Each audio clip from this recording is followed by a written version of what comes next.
Hi friends, as many of you know, I'm an overthinker and I think on the most smallest random details and can bother me all day. And then I read this book. This is the celebrity, the superstar today that I'm going to share with you that helped me change the way I think or helped me to cope with this weakness that I would say about me. And I have notes in front of me to make sure that I capture all the key points I want to share with you. So for this book, it's revolved around the idea that thoughts are very different from thinking. Where thoughts lead to idea generations, being creative, and thinking has a lot of negative feelings and that you're limiting yourself. And let me explain why. And the example I will give is the weather. So let's say it's raining outside today. The thought you would have would be that, oh, it's raining. Versus your thinking would be, oh, the weather's gloomy, makes me in a bad mood. Now I can't do the activities I've planned. And all of those are like your feelings that are negative because of this thoughts of raining. So the author is proposing the idea that he would want us to be in a non-thinking state where we're just flowing with our ideas, our thoughts, instead of overthinking about the thoughts we have. So for example, right now I'm doing this book vlogging thing.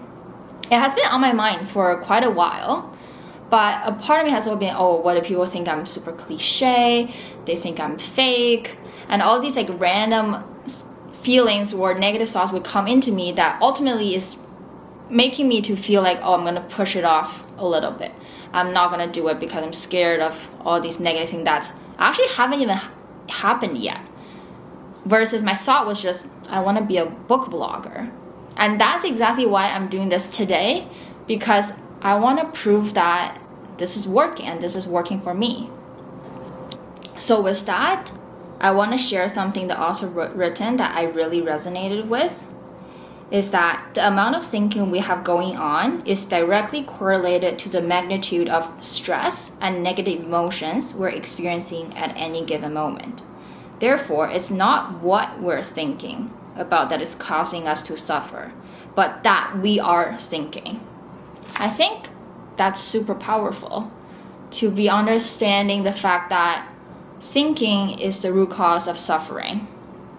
With that, the author has also proposed the idea that there are two sorts of goals as you're having like a lot of thoughts going on, having a lot of ideas, and how to differentiate between these two type of goals that ultimately would help you to live on a better life. And these two types of goals are inspiration goals versus desperation goals. And how do you differentiate them is that inspiration goals would make you feel light. It makes you feel energized, versus desperation goals make you feel you're very pressured, or you feel limited, or that you're stressed. An example I would give is, for example, I want to earn $1 million. And that's a desperation goal because why do I want to earn $1 million? Is because maybe I'm craving for like financial independence. Maybe I want freedom. I want to be able to do something that I can't currently do right now because I don't have the money. So ultimately, I need, or in a way, I have to get this goal to be able to reach my happiness. Versus inspiration goals are just coming out of your desire that you want to do this. And the example I would give is what I'm doing right now. Is I want to film this video. I want to share these great learnings I have with you. And that's why I'm sitting in front of camera. I'm doing this for the first time because I just want to do it. I want to share these positive things that I've learned. And that's ultimately what differentiates between inspiration goals versus desperation goals. And when you reach the state where your goals are feeling inspirational, that's when you can ultimately tap into the true happiness, joyfulness, or feeling excited about the future, feeling excited about the uncertainties because you're doing them out of your own inspirations versus feeling the need to have to accomplish them, which causes a lot of anxiety and stress. With that, there's one thing that the author mentioned in the book that really helped him to figure out what are his inspiration goals, and I will share with you here. He said, you can ask this question to yourself. If I had infinite money, already traveled the world, had no fear, and didn't receive any recognition for what I do, what would I do or create? I'm going to let you sit on that for a little bit, but I think that really helped me, or in a way it helps me to find things that I want to do. Or maybe, honestly, I'm being super honest, I don't know exactly what kind of ideas I have, but it feels like a guiding light that it's helping me to guide me through the decisions I want to make or the goals I want to create in life. So I really like this quote.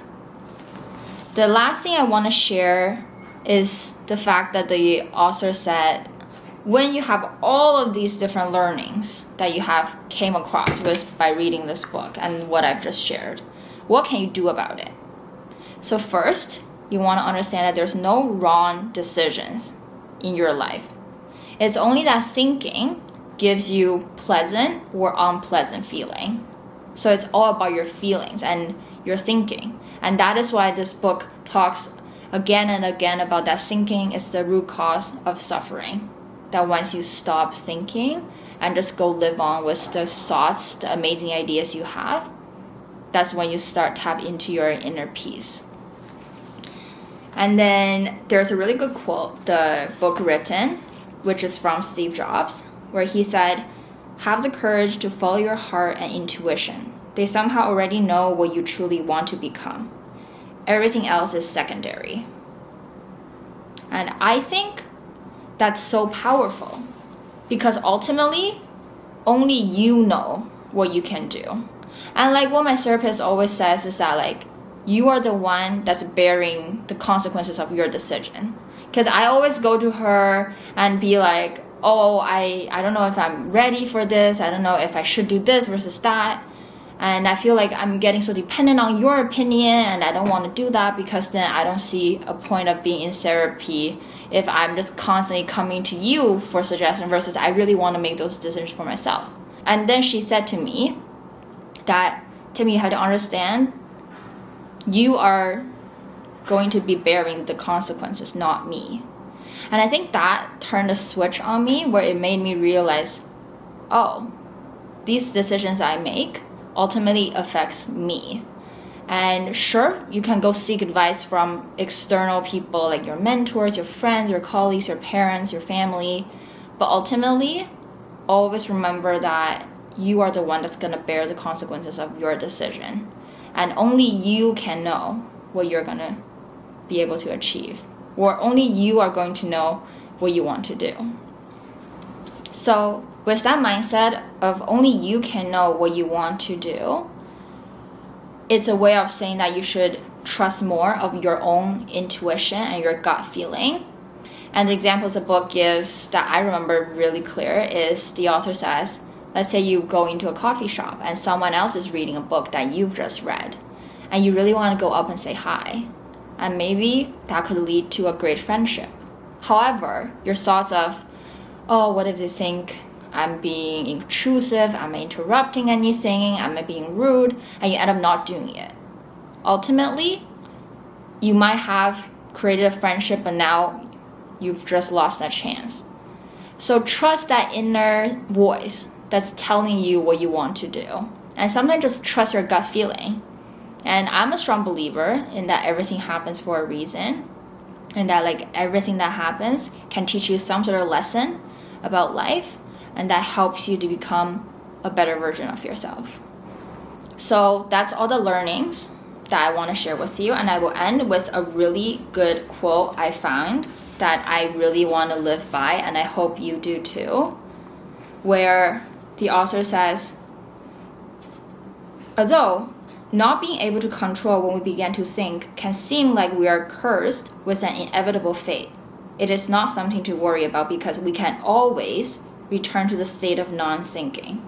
It's just a part of our beautiful human experience. What can give us true peace is knowing that we always have this state of pure peace, love, and fulfillment underneath any thinking that we may ever have at any moment. This beautiful state we always want is something we can never lose, but only forget. What does that mean? Is the example that the author gave in the book where the sun sets and there's nighttime, but you always know that the sun will rise again in the morning. And that is true also for your non-thinking state, for your peace and for your joyfulness, where yes, you can have thinking moment just like I do, because we're all just humans, but it's comforting to know that we might just have forgotten our peace, but we can always know that it will always be there for us. And it just takes time and takes practice, but you will always find it. That's all from me. Thank you for spending your time with me, and may we all become better versions of ourselves.